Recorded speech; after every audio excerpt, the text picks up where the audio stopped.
J-Drone here. This is the Bugs 2, and this is how you connect the controller to the drone for the first time, the same exact way you do on the Bugs 3 and the Bugs 8 and the Bugs 6. You hold the red button, you turn on, this green button will be blinking, then you plug in your battery here, that way that has connectivity, and then this is how you calibrate the compass on the drone. It's very much like the Hubsan Desire, where you have to spin it and spin it and spin it, and then you will pick it up, and then we'll do the same thing. As you can see, the green's flashing on those lights. The green's flashing. When you've done this correctly, the lights will stop flashing and the green will turn red, as you can see there. So now we're ready to go. I'm going to show you controller layout here, and that way if you lose the instructions you can refer back to it, pause it, and this is your LCD screen layout. Again, just so you can refer to it. If you need help with it, you can just pause it and look at it.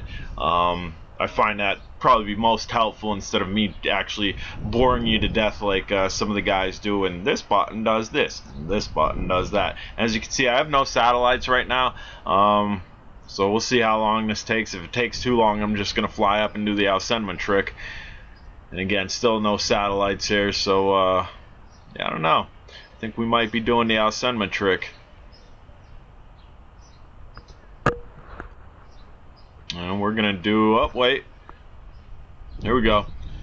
Just right when I was about ready to do the Alcendman trick, I have 13 sats locked. So we are going to take off now. We're going to use the red button to take off. You can take this off. You can start, not to take off. We're going to use the red button to start the motors. You can start the motors with your sticks as well. There is a configuration to do that.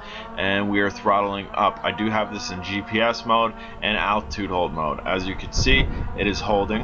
And I am dealing with a 10-mile-an-hour wind here, guys. You can see the grass moving all along and whatnot. So this thing's fighting 10-mile-an-hour wind. And what I've found out with this is it's much like your $100 to $150 drones that have GPS, where if they're dealing in high wind, they're pitching forward, left, or right to counter it, and they're either gaining altitude or dropping altitude. So this isn't a complete lock, but for the price point this is going to be released for under $200, I believe. You're getting what you pay for as far as the GPS. If this was a $500 drone, that better stay rock steady. Better stay rock steady right in air. But again, it's not a $500 drone.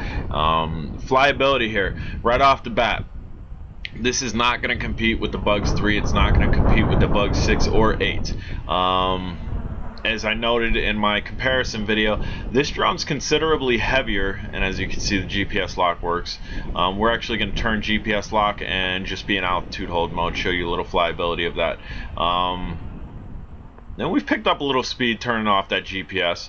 As far as I noted, this is the heaviest drone out of the Bugs 6, 8, and 3. So this is considerably heavier. If they have the same motors on this, you have to take in consideration, okay, same motors, heavier drone. Altitude hold, that's a barometer, and they're trying to keep it at the same altitude, so the pitch rate isn't going to be as great, which I'm noting right now, the pitch rate's not as great as the Bugs 3 or the Bugs 8, 6. And if you have GPS lock on, essentially that's an invisible fishing line dragging it slightly, because it's constantly trying to lock to the GPS signals. So that'll take away from it too. Does that make this a bad drone? Absolutely not. I don't think that makes this a bad drone at all. Because look at the flyability here. We have range. This thing is a GPS drone, and I think what some people fail to realize what a GPS drone is, you're going to have that slight drag. I mean, even with my Phantom compared to the Bugs 8 or the Bugs 6, yeah, it can fly around and whatnot, no issues, but it's going to have slight drag because of how well the GPS lock works. Myself, I prefer a no-feature drone. I prefer a drone like the Bugs 6, 8, or the Bugs 3, where I can just haul. I mean, I'm showing you this can fly well. This is flying well, 10-mile-an-hour wind. It's not having any issues with it, and people just really need to understand, you really can't compare this with the 6 and 8. The 6 and 8 are no-feature drones. and the 3, the Bugs 3, 6, and 8.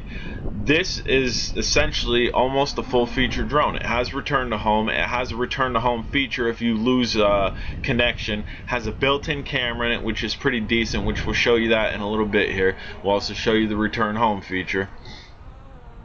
So for what it is and what it was built for, I think this was more designed as a camera quad, because obviously it has a camera in it, but to the point where it's not so much a borderline racing sportster. Like the Bugs 3 is borderline racing sportster, the Bugs 6 and 8 is entry-level racing. Then you have the Bugs 250 that has yet to be said when it's going to be released. Nobody's even selling it as a pre-sale. And again, we just turned our GPS lock on and it's holding despite the wind. So GPS lock works well. That button that I just pressed right there is return to home. So this thing's picking up altitude, which has me a little bit shaky about, but generally most drones that have return to home, the Alcenma even, they increase in altitude greatly and then come back to the point where it took off. So let's see where this comes back to. I'm not pressing nothing. This is all the drone. I've pressed the button and we're gonna see if it lands just about where I took off from.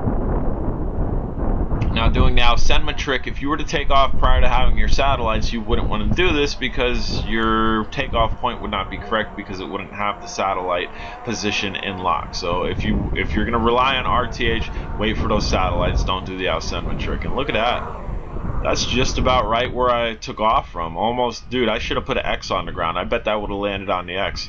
That works well. That's good to know, especially for you guys that have a hard time with orientation and you really want to fly away from yourself. This has a feature where if you get too far away and it loses connection, it's going to come back. And again, that basically came back. This is a look at the camera here, guys. All in all, it's pretty crisp. It's a very bright day. We're getting just a little bit of waves through it because, again, we're fighting against the 10-mile-an-hour wind, so that's to be expected. But we don't have the whole jello effect going through it like you do on a lot of your toy-grade quads that are brushed. We have it just a slight bit. Nothing crazy, though. Resolution on this is pretty good. It could probably use a little bit of res gain, a little bit of highlight drop, and a little gain of saturation. So if you're going to take stills from this, you might want to do that. You'll get epic footage. I've already done it.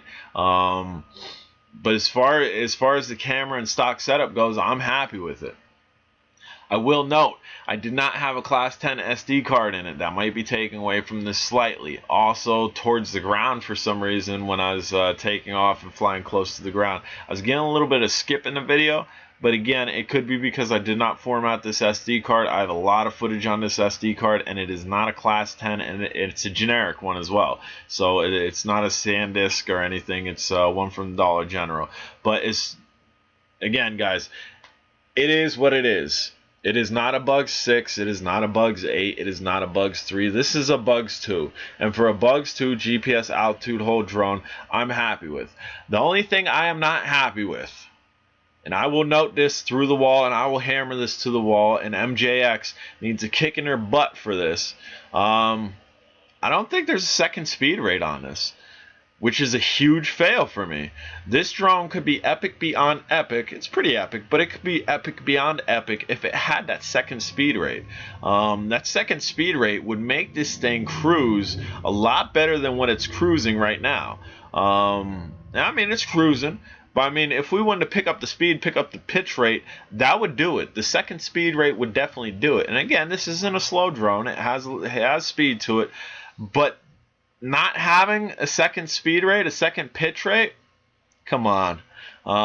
Epic fail on that. Epic fail. I have a look. When I was doing this flight, I kind of figured out the controls myself. After this flight, as I came in to record over it, which that's what I'm doing, I'm recording over the flight, guys. Sometimes I record during the flight, but most of the times I record over the flights. I looked in the instruction manual, and I see nothing to control your pitch rates. There's something that says throttle rate change, but that's left to right hand switch. So if you wanted your throttle to be on your right stick, you would be able to do it. So I don't know. I don't know. That's one glaring fail for me. The other thing that I don't quite care for with this drone, and it's no part on the manufacturer. That pitch rate is all on the manufacturer. But something else that I don't quite care for is the way that you have to calibrate the gyro every time on flight. And as you can see, GPS hold works, altitude hold works. Like the Hubsan Desire, I haven't flown that much because I don't quite care for doing the calibration. Is it hard? Absolutely not. I showed you how to do it. I just kind of like to plug in the power to the drone, turn the controller on, and go. I really don't like presets. That's the reason I don't fly my Phantom too often, because there's a lot of preset. You have to have the controller charged, you have to have the drone charged, you have to have a touchpad or a smart device charged, and that's a lot of freaking charging. I kind of like to just charge one thing, go out and go. So other than that, other than gyro calibration for me, which again, that's just personal, and that no pitch rate, this is a solid drone. Pitch rate is epic fail. If this don't have pitch rate, epic fail. Low voltage indicators are going down. I am going to press the auto land. This is auto landing. I'm J-Drone. If you haven't subscribed, please do. If you're on Facebook, check out Drone Days. Dopest group on there. Link will be at the bottom. Take care and have a wonderful day.